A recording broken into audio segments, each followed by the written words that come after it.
Color coded. Not by many names, up from many hearts. Come inside, you don't have to hide. You're perfect as you are. You're already not alone. Welcome home. God by many names, love from many hearts. Come inside, you don't have to hide. You're perfect as you are. You're already not alone. Welcome home.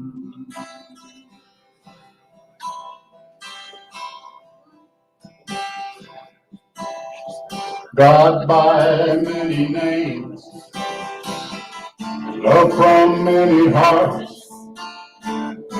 Come inside, you don't have to hide. You're perfect as you are. You're already not alone. Welcome home. You're already not alone. Welcome home.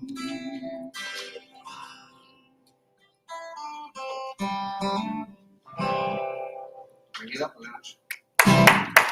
Do what? Bring it up. All right. You got a smile on this side.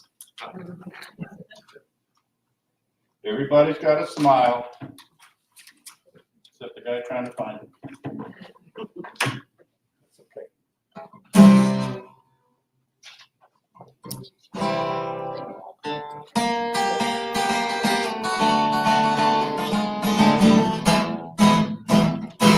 Everybody's got a smile for the world.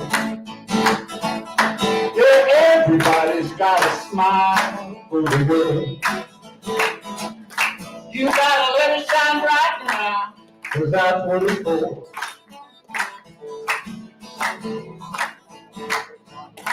Yeah, everybody's got a smile for the world. Oh, everybody's got a smile for the world. You gotta let it shine bright now, 'cause that's what it's for. Now there ain't no sense in crying when life has got you down. No, there ain't no sense in crying when life has got you down. Just put a smile on your face, hey, you're gonna turn your world around. Everybody's got a smile for the world. Yeah, everybody's got a smile for the world. You gotta let it shine bright now, 'cause that's what it's for.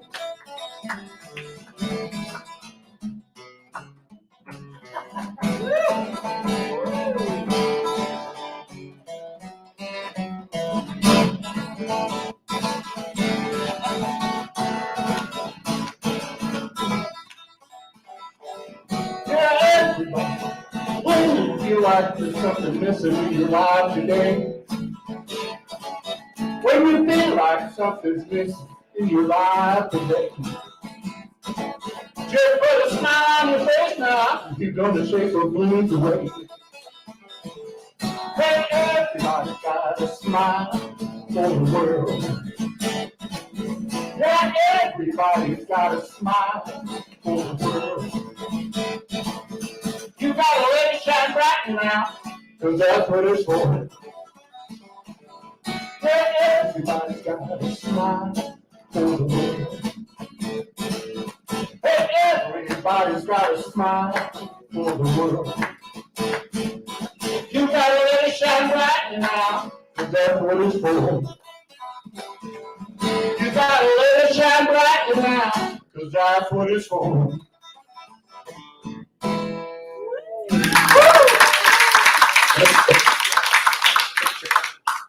All right, Ellen Stanley, give him another round of applause. Awesome, awesome. Good morning. I'm a little hot there. Okay. That's a matter of opinion, I know.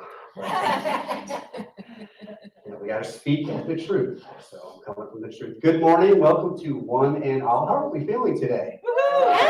Yeah, I see a lot of smiles. This is nice. And considering this is July and so many people are on vacation, I'm liking what I'm seeing. Very good, very good. We appreciate you coming out and supporting us, not just online, but we're living the dream here in person, and it's only going to get more frequent. Now I just started to Elmer, but more frequent.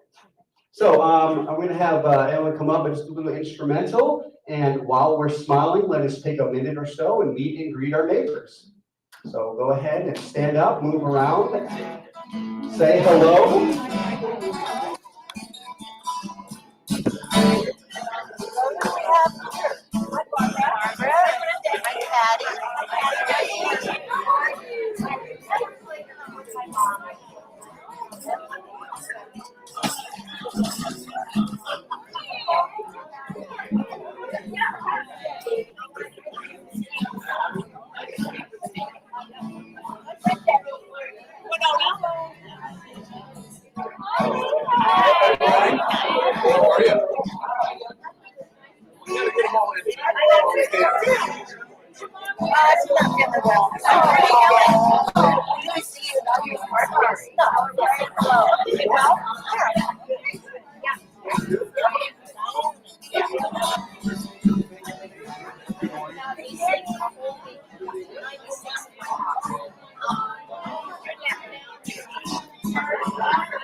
Oh my gosh, yeah.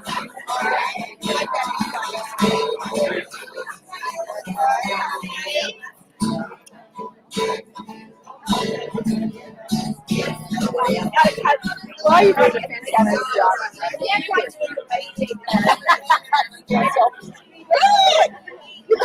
I like your dress.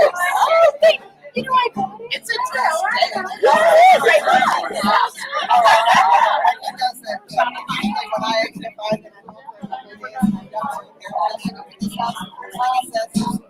Makes your hair.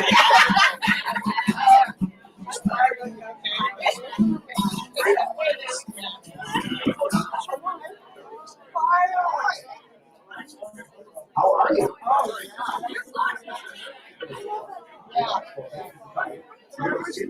That's why I say shout out to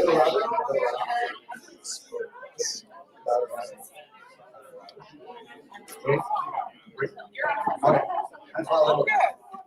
All right, let's make our way back to our seats. I do want to shout out to everybody at home watching.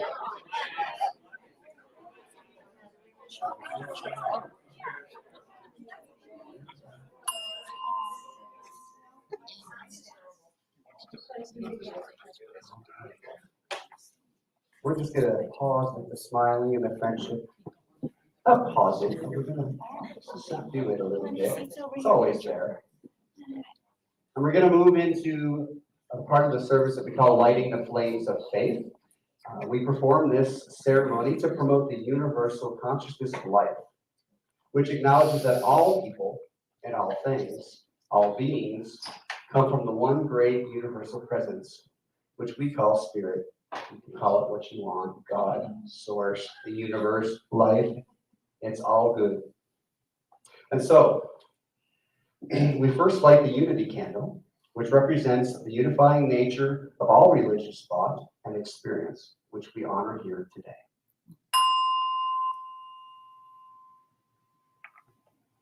We light a candle for the shamanic traditions, honoring the beliefs and practices of all indigenous peoples, the way of primal spirituality.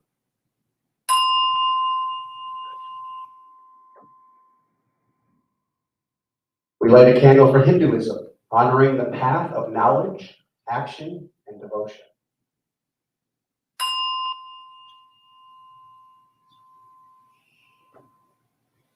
We light a candle for the Tao, honoring the universal path of harmony and equilibrium, the natural way.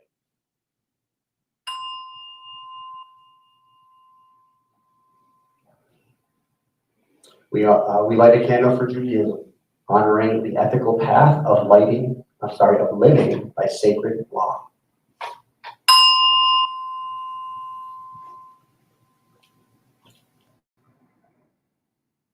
Next, we light a candle for all forms of Buddhism, honoring the Four Noble Truths and the path of consciousness. Compassion.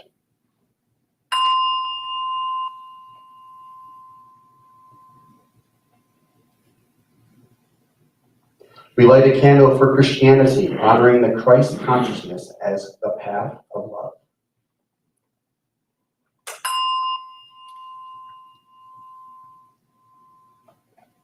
We light a candle for all forms of Islam, honoring the path of compliance with the will of God as the highest calling.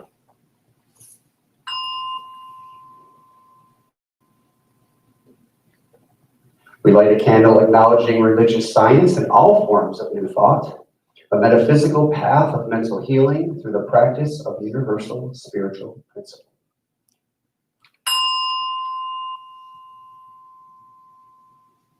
We light the next candle for inclusivity, affirming that all are welcome here, including those who have not yet found their faith.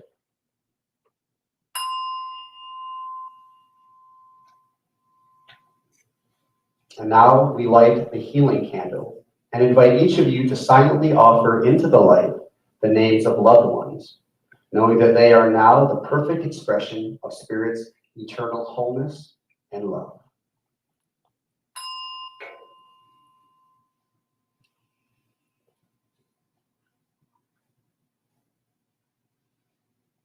And let's affirm this all together by saying, and so it is.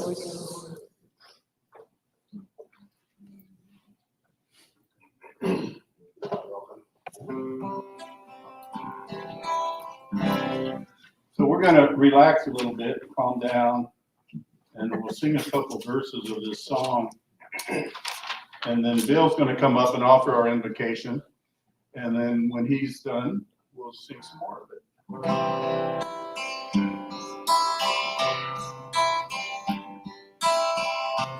Everywhere I walk is holy ground,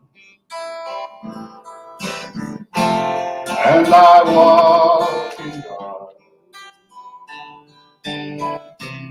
Everywhere I go is holy ground, and the power and the presence of pure Spirit makes my life gentle and easy. Gentle, easy.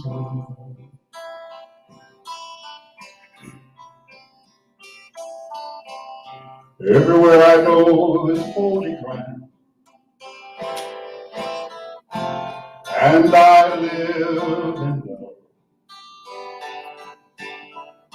Everywhere I go is holy ground, and the power and the presence of pure Spirit makes my path gentle and easy. Gentle, easy.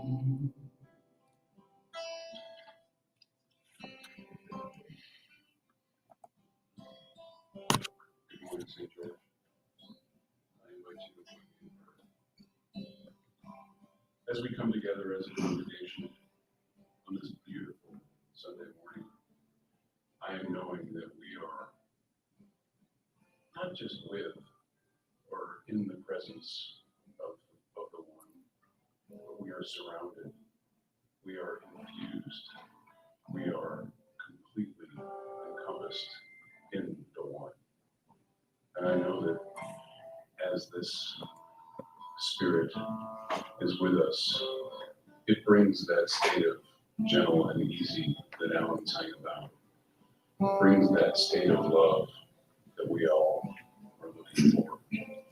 I know as this Spirit moves through us today, that the the service that ensues from that is open and it is receptive, and we are all fed by that spiritual knowledge coming from the one mind, that one universal truth.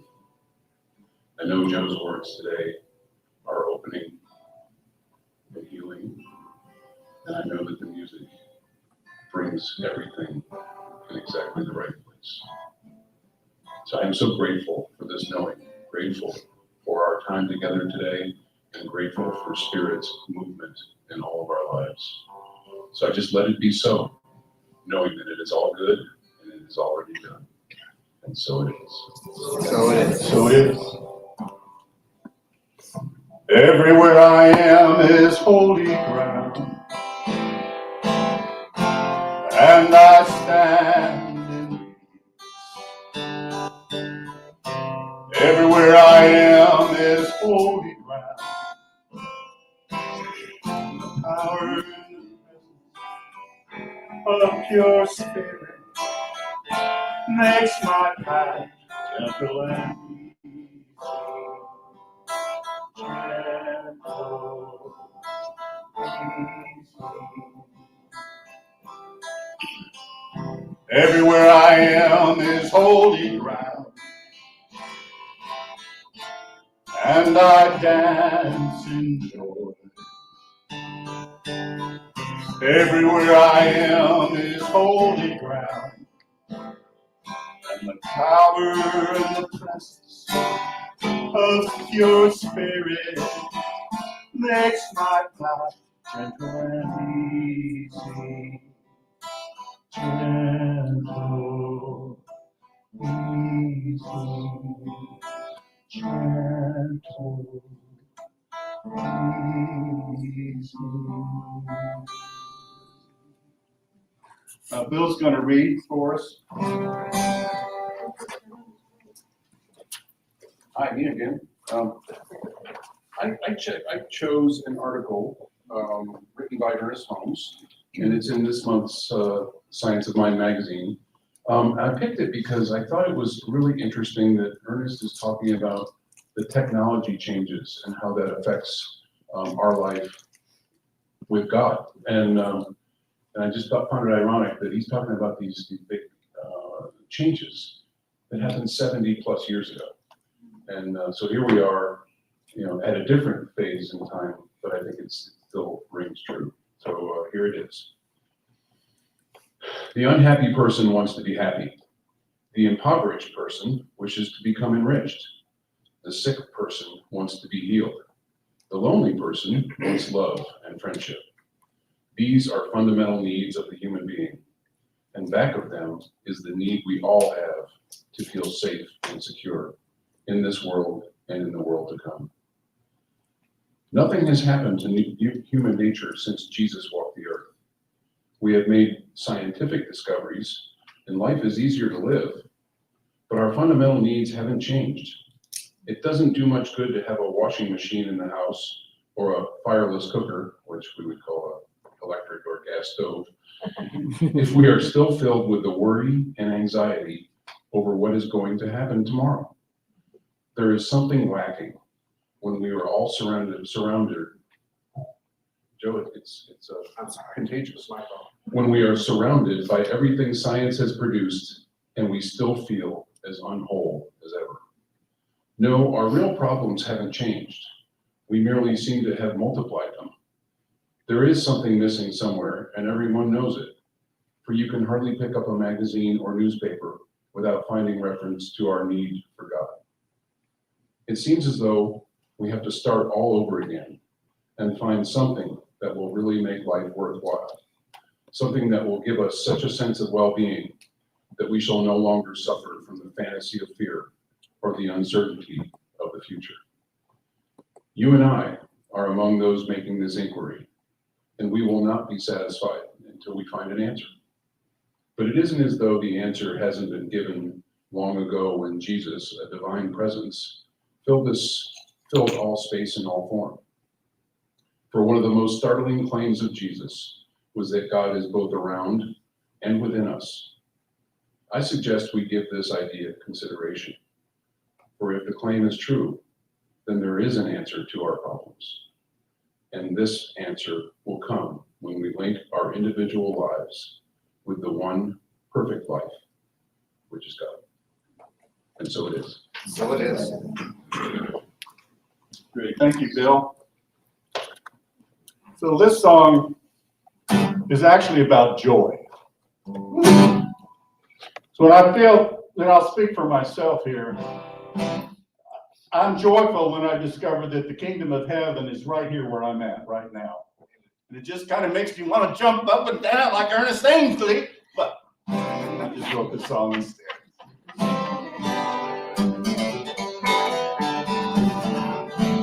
Can you hear it? Can you see it? Can you feel it? Here it comes. There's a knowing, overflowing, and it flows with everyone. It is shining bright and it feels so right as it flows through everyone. There's a light inside that we just can't hide. The kingdom of heaven's come. We can feel it, we can see it, we can feel it, as it grows. We are growing, overflowing, filled with spirit, and it shows. We are shining bright, and it feels so right as it flows through everyone. There's a light inside that we just can't hide. The kingdom of heaven comes.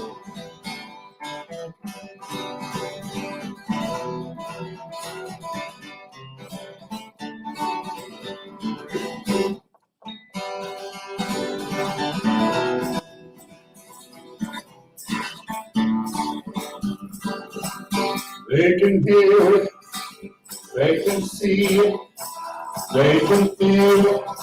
Here they come, all singing, love is bringing peace and joy to everyone. All is shining bright and it feels so right as it flows through everyone. There's a light inside that we just can't hide. The kingdom of heaven comes. The kingdom of heaven comes. We say the kingdom of heaven comes.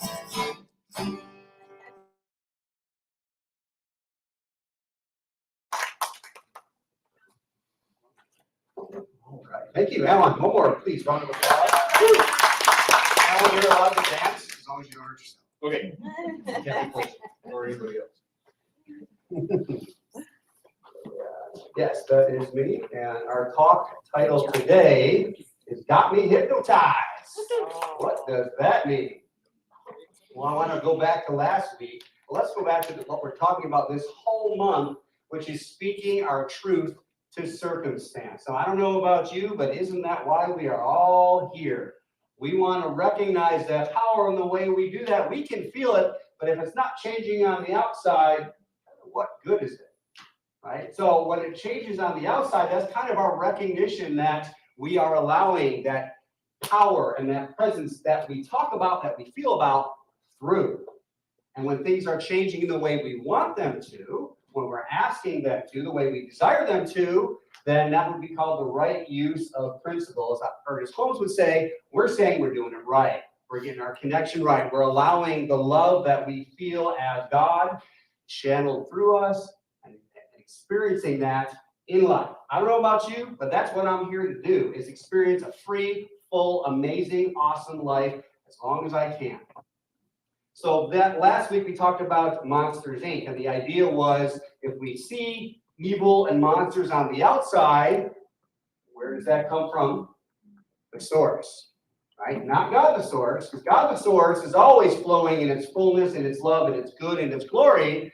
But as individuals with free will, we're allowed to, as my analogy goes, to keep that hose. And therefore, it doesn't necessarily show up in the way that we want it to. Now this week we're going to talk about what we have hypnotized, or what has hypnotized us. And with regards to, well, the easiest analogy of hypnotized is many wise traditions and teachings talk about life as a dream, that we're living in a dream state. Now, that can work for some, and it works sometimes for me, but sometimes I'm like, well, if it's a dream, it doesn't really matter. So who cares how it shows up, right? Because it's just going to change. I'm going to wake up and then I'll have another dream. But that's really not kind of what we're talking about. When we're talking about living a dream, we're talking about, yes, that things are going to change, but we're the dreamer. And until we wake up and recognize that, we're going to feel like we're living as a victim, that we're living that to me life, that life is happening to me and I have no power to do anything.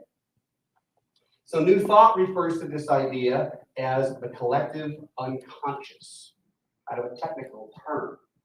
Maybe a more modern day approach, Don Miguel Ruiz, the great spiritual author and speaker, calls it domestication. Hypnotized is domestication, almost like we domesticate our dogs, or we're trying to, our puppy. It's fun. Now, part of this domestication happens without our even knowing it. We're going to get into that. But let's go back to that collective unconsciousness.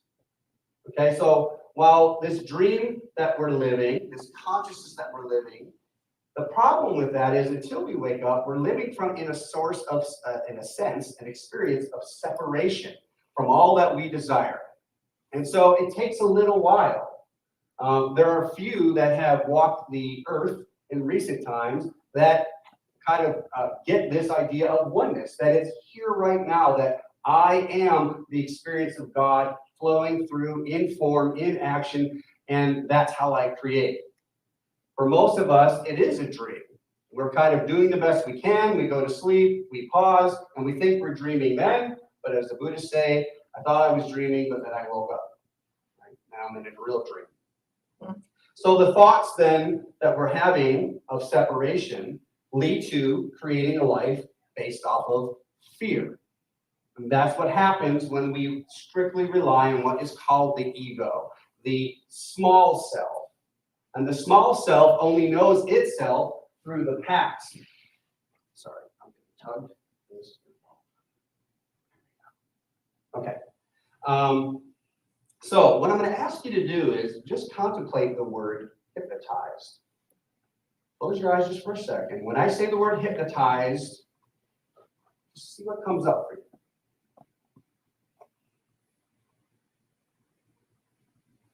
There is no good, there is no bad. Just allow your ideas to come to the surface.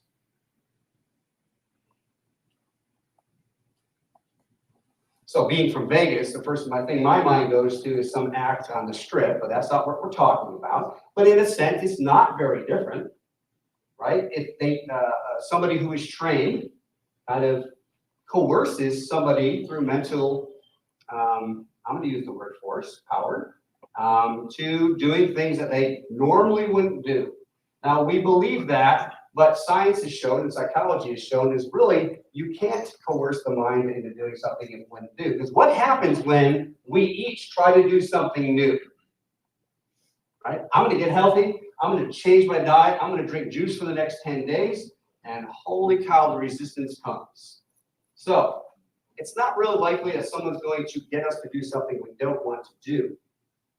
Okay, but hypnotized, going back to this idea of domestication, is we're walking unconscious. We're living unconsciously. Now, that doesn't mean knocked out consciously, but unawares, on automatic.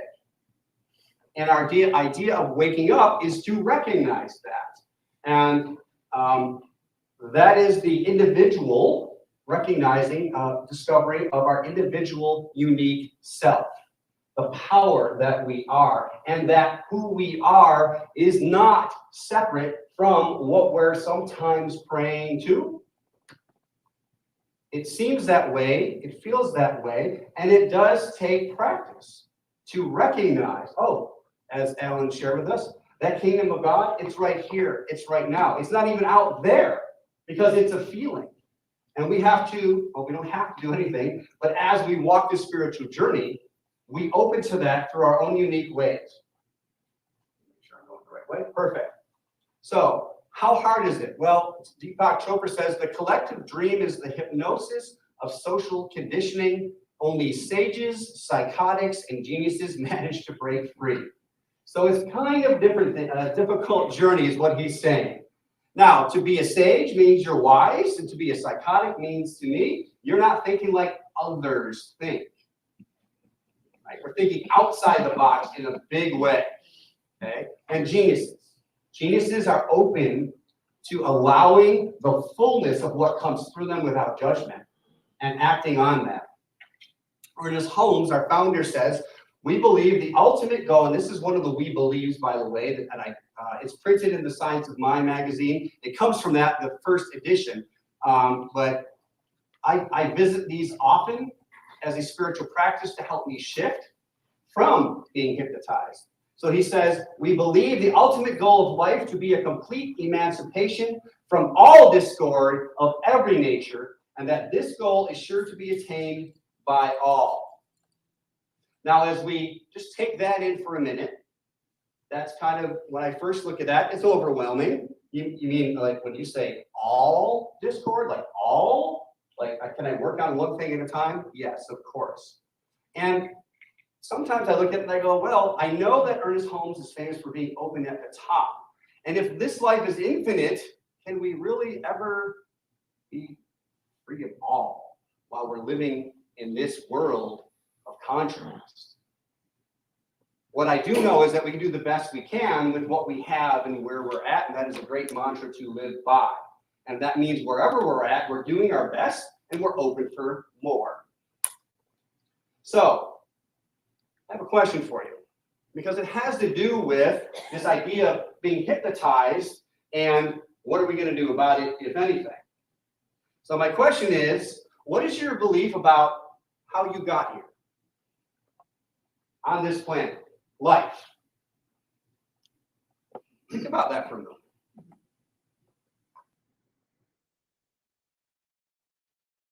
Is it somebody's fault? Did you just randomly show up here in the universe because of some gigantic explosion and some molecules just happened to bang around and poof, there I was. What am I doing? I have no sense of direction, just like a newborn baby, right? Totally reliant upon the world taking care of me. And then what? Now that's an important question.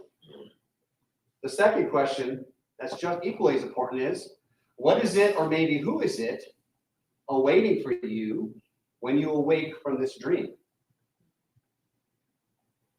When you reach this conscious understanding of unity, of wholeness, of oneness. Can you hear me? For as big as my ears are, you think this would be the easy thing? There we go. Okay. So why I ask this is, it has a lot to do with who and what we say God is. Because if I have no control and there's this God out there, and at least even if I believe he's here, but I have no idea what it is, then why would I be in such a hurry to hop on this journey and become psychotic? Right? How am I going to get unhypnotized from something I don't even know I'm hypnotized to, and where do I even begin? And how can I trust, if I don't really understand this, how can I even trust myself to know the right way? And then we get caught up in fear, and then we start asking you and you and you how you did it, and half of that doesn't work for me because I'm not you. So we must begin, as I always say, with who and what we are. In religious science, we believe that we are God incarnate, that there is no difference, that this thing that we call God is not a being in essence, and if it is, it's everywhere, it's in its wholeness, it's consciousness, it's thought, and we are one through our thought and experience with it. That's the best we got right now that I know of. And all the wisdom that is coming up miraculously, all these new ideas, is what Ernest Holmes and others has been saying, and honestly, it goes back to Jesus and Buddha, who recognized the presence of God in all. Right? Buddha held up, when they asked what is the meaning of life, he held up a flower to his devotees. There it is. That's it. It's right here. Flower. It's being itself in full. It knows who it is. It blooms. It dies. It knows it's coming back. It's all good. But that flower isn't hypnotized to believing it's a tree, to believing it's a stone. It knows who it is. So these two questions are really of utmost importance, and I asked you to spend time being curious about that. Again, why would we want to wake up if we're questioning from the moment we wake up, in a sense, to even where am I going now that I'm awake? So through our teaching, our philosophy within religious science, we learn to experience our connectivity to God and Spirit and to discover our divine nature through what we call the truth of the awareness that God is all, God is one, it's unified. Some people call it the unified field because in science, that's the terminology they use. They see it as a vibrating, pulsing field that is everywhere, and they have proven that our even thinking about it, it reacts directly to that. So that's fine. I can understand that. Now, I'm just kind of a long quote. I'm going to read it to you. This is Ernest Holmes. I love this quote, and it really kind of, for me, set me at a good place when building this talk. He says, the belief in a life apart from good, notice it's a capital G good, is a dream from which we must awake. If we are to taste the waters of reality, which flow from the source of life, I said that in a bad context. If we are to awaken reality which flow from the source of life. This awakening is a process of evolution, and I love this, a little here, a little there, until the whole eye is open and we see that life is neither separate from God nor different from good. Life is God, and good is the only power there is, or can be. To awaken oneself is to be healed, made prosperous, happy, and satisfied, to be made every whit whole, to be complete as we were intended to be. God is a God of the living and not the dead. What does that mean? But that's it for a minute. God is a God of the living and not the dead. Any ideas? I'll take a hand. Any brave soul out there? No wrong answers.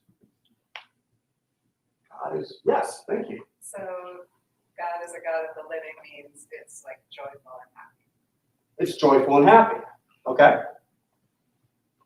It's right here, right now. It's like, did you have, yeah, go for it. It's the God of the conscious, not the unconscious. Ah, we have to be awake to it, don't we? I am fighting this thing. I'm not fighting this thing. I'm allowing this thing, except I am allowing it to be its own thing, and I have to make one with my cheek. One. Yes, exactly. So we're not meant here just to be automatons. We talk a lot about AI, but the one thing about AI is it's trainable, but it's not conscious. It can learn in the sense of facts, but no emotion. We bring that emotion. We live by that emotion. That is we are sensory beings. Without that, we are kind of dead in a sense. And that word sense is everything. So excellent. And no, there's no wrong answer, because here again, if I'm not feeling that joy of life, that good of life, kind of feels dead, doesn't it? Kind of feels like a state of victimhood, kind of feels like we're stuck and we're not living the fullness of life. And keep in mind when we're talking about this ever-changing good that we experience, which I'm going to go back to the idea a couple of weeks now, both and, not either or. What I mean by this is when we're waking up, yes, there is all God, and our individual consciousness counts. That's all we can use.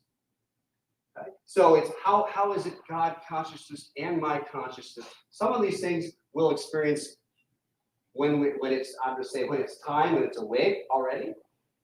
Okay, I've got the time already. So let me move on so I have time to get everything. All right. So both and.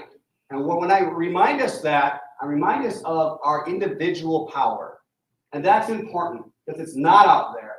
If we're going to allow this fullness of life that we want to express in our own unique way, it can only be done by us, through us. All right, so quote from Albert Einstein, and we're kind of going back, right? And I put his birth date up there. I didn't realize he was born in the late 1800s. And he had this idea of oneness. We talked about geniuses, right? Being one of the ones that are open to awakening from the dream. He says a person experiences life as something separate from the rest, a kind of optical delusion of consciousness. Our task must be to free ourselves from this self-imposed prison, and through compassion, to find the reality of oneness. Our self-imposed imprisonment, right? Which means we have the key to unlock our full potentiality. And we know and call God as unlimited potentiality. It is all that we want it to be. You may have heard the idea that we can be or do or have anything. Why? Because it's all God in its fullness everywhere. There is no place where it's lacking, just us being unwilling to unkink that hose. There's no right or wrong way to do this. I should say right or wrong way. I'm going to say there's no good or bad way. Ernest Holmes often uses the right way of thinking. And in that, simply meaning you're headed in the direction of what you want. It's not a judgment. So while we're becoming conscious, it's important not to what we call do spiritual bypassing. This kind of going, oh, yes, I did it, I get it. And then kind of not choose to be consistent with it, to embody that, and be consciously aware within ourselves of the changes that are happening. Another author, she says, it's characteristic of the ego that it takes all that is unimportant as important, and all that is important as unimportant. Again, ego is attached to only what it knows. Our faith leads us to what we necessarily don't know in our reality, but we feel that divine connection that draws us to. So while we can't necessarily see it, we just know it with a nodding of heads. Do you understand what I mean by that? Right. We just know it. And someone says, well, how did you? I had a friend once, I called at a particular time that almost, in her own words, saved her life. And she kept going back to me and asking, what was it that you were doing that, made you call me? I said, I had a thought. I haven't talked to you in a while. I called you. That she wanted a more of a miraculous story, but it is that simple, and it can be that simple and profound. When we just simply open to it, it's there. And when we speak our word to our circumstances and allow that fullness, it changes. They change. Now, these are my words. I say, until that time we recognize our truth in spirit, we are reaching for something we cannot grasp and believing in something that cannot last. It's temporary. This is where our journey, our self-discovery, we have to trust in our own way of finding that truth. Whether it's taking walks every day, whether it's reading, whether it's praying, whether it's meditating, whether it's just socializing, whether it's watching funny movies. We know the power of laughter opens us fully up within ourselves, physically and emotionally. James Twyman, who I've had the honor to meet, he's a New Thought singer, author, speaker, and I saw him at a speaking event. And there we go. He says, eternity is a reality held within the mind of God. Therefore, it is also in your mind. There is only one difference. The experience of your eternal nature is buried beneath all the illusions you have claimed until now, and so it seems to be limited. If eternal life is true for God, then it must also be true for all. God's eternal nature is yours now and forever.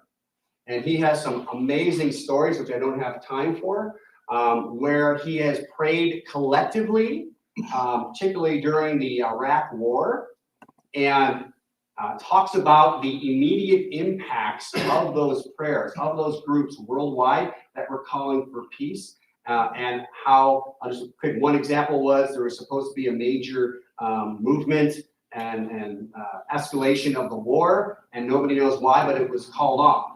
I mean, they had everybody ready to go on both sides, and it was call out. That's the power of recognizing who we are and what we can do to change our reality individually and again collectively, because we're all living of that collective conscious. As we were born into this world, we agreed at some level to go, I get an idea of what's going on, I'm going to say yes to it. Right? None of us showed up here, my belief, none of us showed up here willy-nilly. We are consciousness. We are God consciousness. And what is consciousness? Infinite intelligence. So if we are that, I do believe, we recognize, hey, what's going on in this time and space? What are the experiences that I could have to help me re-recognize and find God again? Interesting thought. So there's a couple practices that we can do to assist us in knowing. Now, knowing means we know from experience. So we have to kind of get over this hurdle of just educating ourselves from a book. We need to put it in practice. And so one of the first ways, we hear it all the time, but it's just that powerful, which is meditation. Deep meditation, of course, we go to the mind and we can hear that storyteller that's telling us what to be hypnotized about. We're hypnotized socially. We're hypnotized from the time we're born. Right? And one of the ways of looking at this hypnosis is simply, we're told what other people believe is true. This is how it is. How many times have you heard that? Well, you know what? That's a great idea, Bill, but look at the facts. Look at the reality. It never happened for me. So, I mean, you know, and we go, oh, okay. And particularly when we're little, because our minds are just open and everything is true at that level until we get to an age where we can discern things. And that's, again, I believe we understand that too, because we're each sitting here for an experience of recognizing that, oh, yeah. I am hypnotized to a certain degree there. Oh, I remember overcoming that. How good did that feel? Well, if I could do it here, I can do it here. I use the analogy of copy, cut, and paste. Okay? So meditation, spending time being with that quiet voice within. And there's no wrong way of doing this. And yeah, if you can't sit still, I get it. I literally, honest to God, started meditating at 2 minutes a time because I was that hyper, could not sit still. Yet, because I finally said, I'm going to do this, by the fourth day, without even realizing it, it was 20 minutes. And I felt my body shift in a way that I can't explain. And it just kind of said, oh, all that craziness that you think you are, that was part of being hypnotized too. And I agreed to it, that I had to be this wild, can't calm down kind of guy. Thus my nickname, I'll share with you another time. Growing up, we can all change when we're willing to and when it's the right time. The second process is simply compassionate listening. Listening from a place of curiosity, not a desire to be right. Not a desire for our ego to go, oh yeah, I know what you mean, and here's how and then we just trample over somebody's words that they're sharing. To be open and receptive to what is going on in our reality with a compassionate energy. Can we look at the news with compassion? As I've heard many times, the news is basically a request for prayer. Because most of what we're looking for needs to be healed. Excuse me. So, compassionate listening. Listening basically from our hearts, not from our heads. And again, not the need to be right in an argumentative way. We're not questioning when we hear things. Oh, that's very unique and so forth. When we're listening from our ego has to make its point, has to be known. Michael Beckwith, Reverend Dr. Michael Beckwith, he says, to the degree that you attune yourself to the vibratory frequencies of love, compassion, truth, discernment, and honesty, a vibration will go forth from you that contributes to the upliftment of your own consciousness and the collective consciousness of others. How many people believe that? Raise your hand. And that's okay if you don't. I have lived that. I kind of talked about my experience in the jail and how teaching small groups of, I call them my students, literally impacted what was going on in the jail. You'll never hear that, but I can tell you it's true. And so there is power, not just in our individual, when we gather together in numbers. Going back to Ernest Holmes, and I found, this is a quote I actually found in our minister's listserv in a daily prayer. I loved it, so I want to add it. He says, if prayer has been answered, it is not because God has been moved to answer one person and not another, but because one person more than another has moved themselves into a right relationship with the Spirit or the principles of being, whichever one chooses to call it. There is not a Savior out there, right? But I believe they are out there in a sense. There are wise beings. There are wise sages, so to speak. There is a book that can help us shift. But we have to be willing to say yes to it. We have to say, I'm willing to be unhypnotized, undomesticated, which is really what? Habitual learning. We choose to say, I'm not living this way because of the way it shows up. And I'm now going to choose this way because of the way that shows up. How many people have seen the movie Groundhog's Day? One of my favorites. And it's quite simply, Bill Murray is this character who is definitely strung up in ego in a hard way. He's a weather guy. And he believes he's like the world's best. And he should have a promotion. He's working for this tiny little town and so forth. And each year he's got to go to Punxsutawney to cover the Groundhog Day Festival. He hates it as he goes there because there's this sense of change that he needs. He's calling for what he really needs is love in his life. Well, life shows up for him. And it keeps him stuck in Groundhog's Day on that same day, repeating over and over and over and over and over and every day. And so at first he hates it. And then he realizes, wait a minute, I've got to have some control here through the ego. So he starts trying to manipulate things. He takes money when he needs it, and he gets his way for a while. But every day he keeps waking up. So then there's a woman that is actually his boss. He tries to form this relationship. How? Through force, right? He doesn't understand yet. He hasn't woken up yet. He's still living the dream. He's hypnotized. But eventually he does wake up. And he gets out of his own self, the small self. And he realizes there must be more to it. He starts helping people.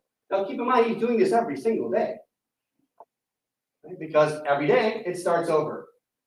And eventually he gets to where he not only loves who he is and loves his life, and this woman falls in love with who he really is.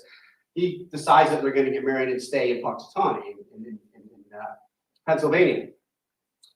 Interesting note, the gentleman who made that movie was asked how many days do you think, or years do you think he was there to get to that point? And he said 10,000 years. That's how long it took. Interesting, right? To get out of ourselves. So as you know, let me have one quote. I'm going to skip this quote for a minute. I'm going to go right to my Rumi quote of the week because I love Rumi. He said, listen with ears of tolerance, see through the eyes of compassion, speak with the language of love. And then he says, and you, when will you begin that long journey into yourself? Now, when we say that, into yourself, my mind immediately goes to a very small little place. It's just me. Until I realize, oh, this is almost the doorway that just opens to the infinite, myself. Right? As Jesus said, I and the Father are one.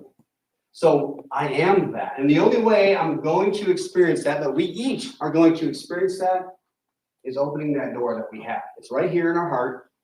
Okay? The mind is important, but if we only come from here, it comes from fear. Okay? And when we only come from our heart, sometimes the emotional heart, we kind of get off balance as well. It's a blending of or a marrying of the two. In Islam terms, believe it or not, this is what is known as the jihad, not the crap you see on TV. This is the jihad, the journey from the head to the heart. Take that in.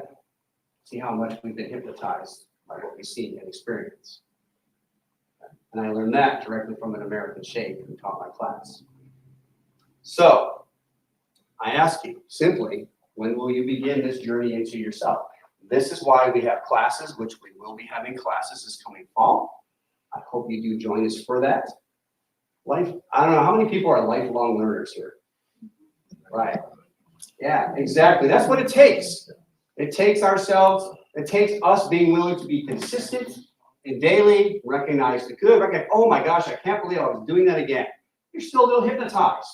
We're living by default. It takes practice. That's where meditation comes in to calm the outside dream world, in a sense, and go inside where life truly lives and is flowing to us. And I don't know about you, but I hear things in the sense of not audible, but again, I just know. And I love every time, no matter how often it happens. I don't care if it's sometimes I'm playing little word games on my phone. And I know this word. I can't figure it out, but what do I know? It's only one mind.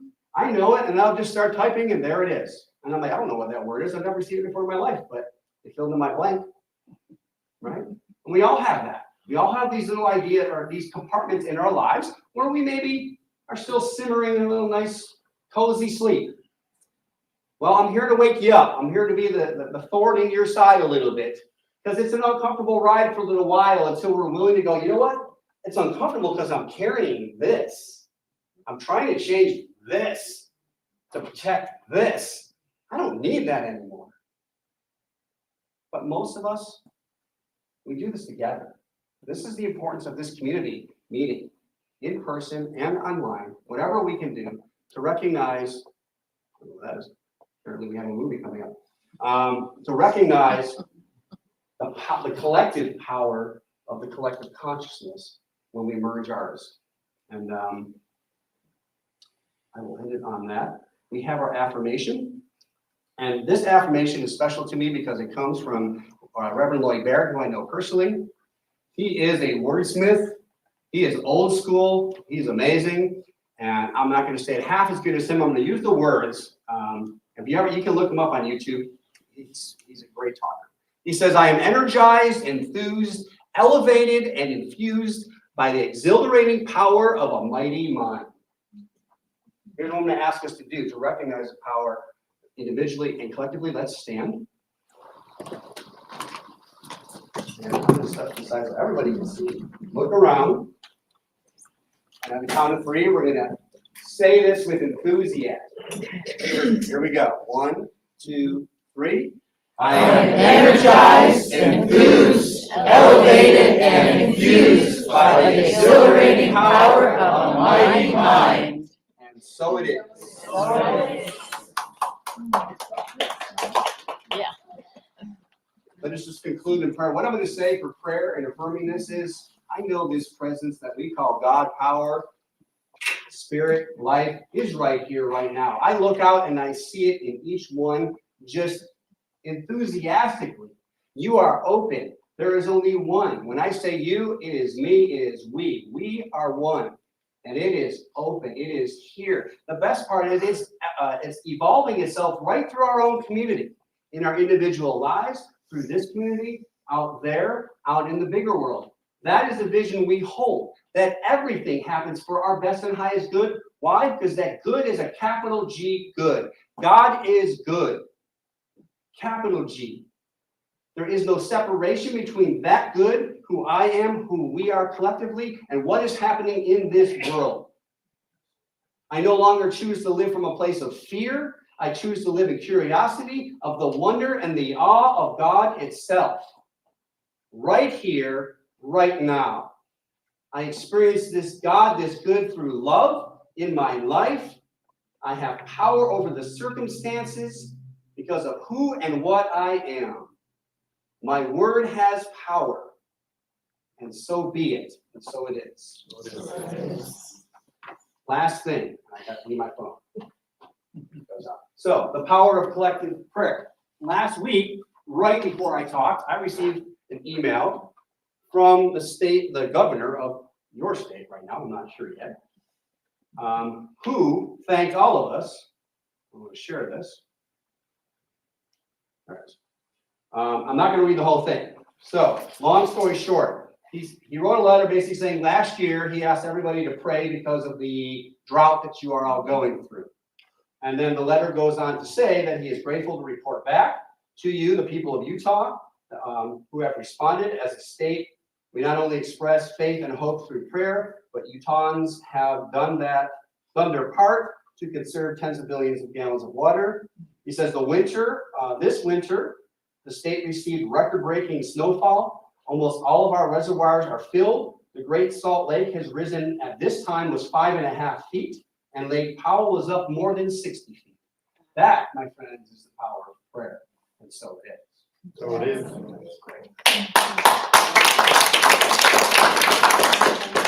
Announcement, Who's announcing? Tony.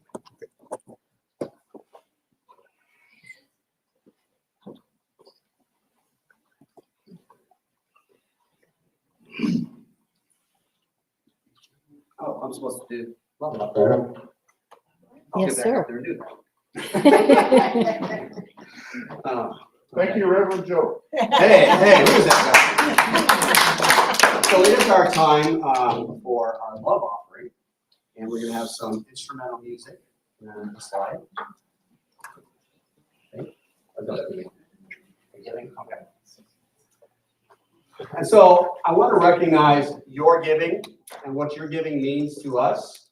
I want to first of all recognize our leadership who has kept this community together through that whole pandemic and fearful time and whatsoever, and made the best choices so that we can be here. I want to thank the Masonic Lodge for allowing us to share their space, and all of that helps us go. It's going to help us create more classes. Eventually, obviously, our vision is to have our own place that offers us more room, classrooms, and so forth. And so I'm going to ask now that we, here's some music during our minute. And there's several ways to give. We have Zelle. Again, there's directions up front, but you can actually look at it. Zelle is a direct bank-to-bank transfer, which is as safe as possible. It's way safer than PayPal, I'm just going to say that. And you don't accrue any fees like we do for PayPal, but you can do PayPal, you can give mail. Now, those envelopes, I want to point out, those envelopes are special. Why? One, because of, you can have your donation in there. But on the back side, we ask you if you need any prayer to request a prayer, or if you have a testimonial that something has changed in your life because of the practices that you have learned here or on your own of new thought and science of mind. We love to hear them, so I can share them with our community. Okay. So take it away. Give ourselves a minute. Let me continue. Sorry, keep going. So collectively, we're going to ask if you have anything to offer physically here. Please take a card. I believe in giving and receiving. There are affirmation cards for you to take. If you have nothing to give in person or you give online, that's quite all right. Come up and take a card. You are giving anyway. There is no judgment of that. And we thank you for your thoughts and your prayers. Are the greatest gift. I am so blessed. I am so blessed. I am so grateful for all that I am. I am so blessed. I am so blessed. I am so grateful. I am so blessed. I am so blessed. I am so blessed. I am so grateful for all that I am. I am so blessed. I am so blessed. I am so grateful. I am so blessed. All right. So what I'm going to ask, recognizing the power of prayer, is if we can all just hold in our minds, and I like direction. So we can hold our hands towards that giving pot, our offering. And what we know to be true is the divine is everywhere present, and prosperity and abundance is law. So we know that as we give or receive, multiply, and we bless that which we have received. We recognize it as good. It does our center good, our community good, as we do tithe the home office, and we also tithe to the community organizations. We know that it is all one, and it continues on and on and on, because that's what abundance does. And so it is. So it is. Thank you. And now it is my honor and pleasure to introduce Tony Kovach for our announcements.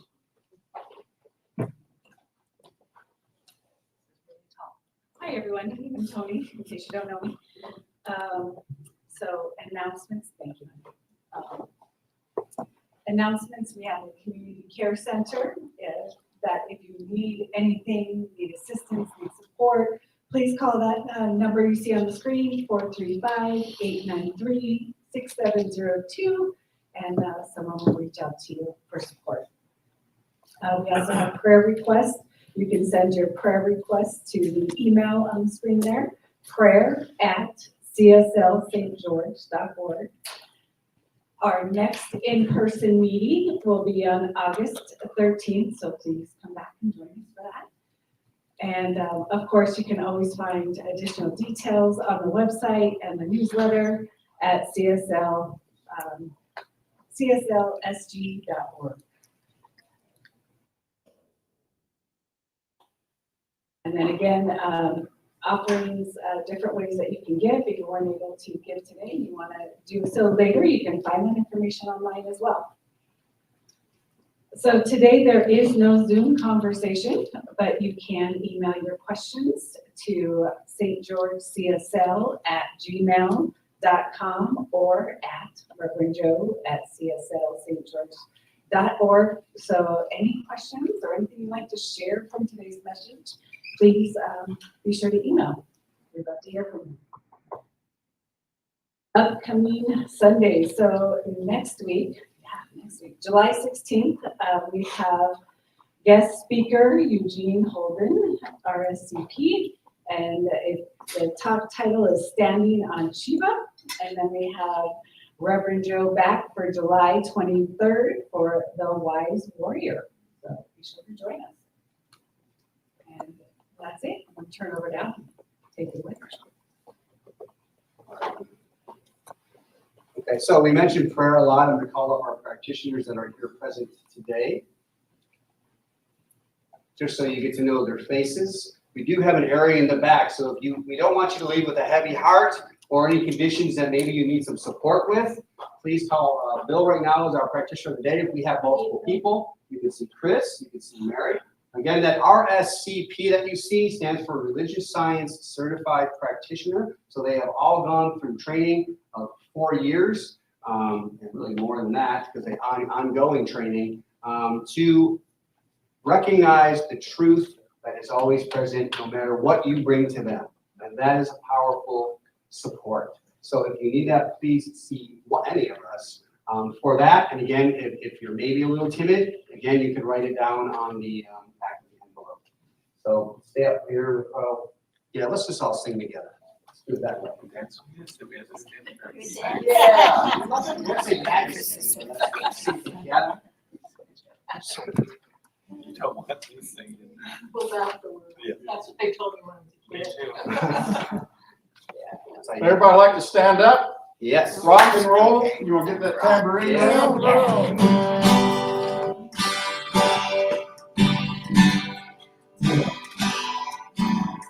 It's a new day. Today is a new life.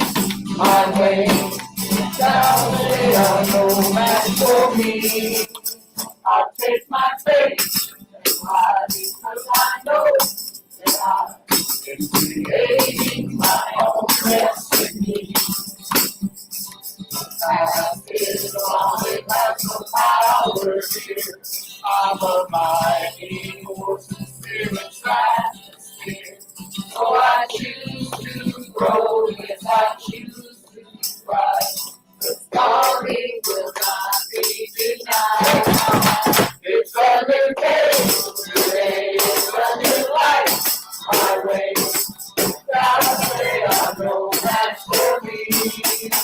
I'll take my faith and fly because I know that I am creating my own destiny. Right here, right now, I think that I am home. There is nothing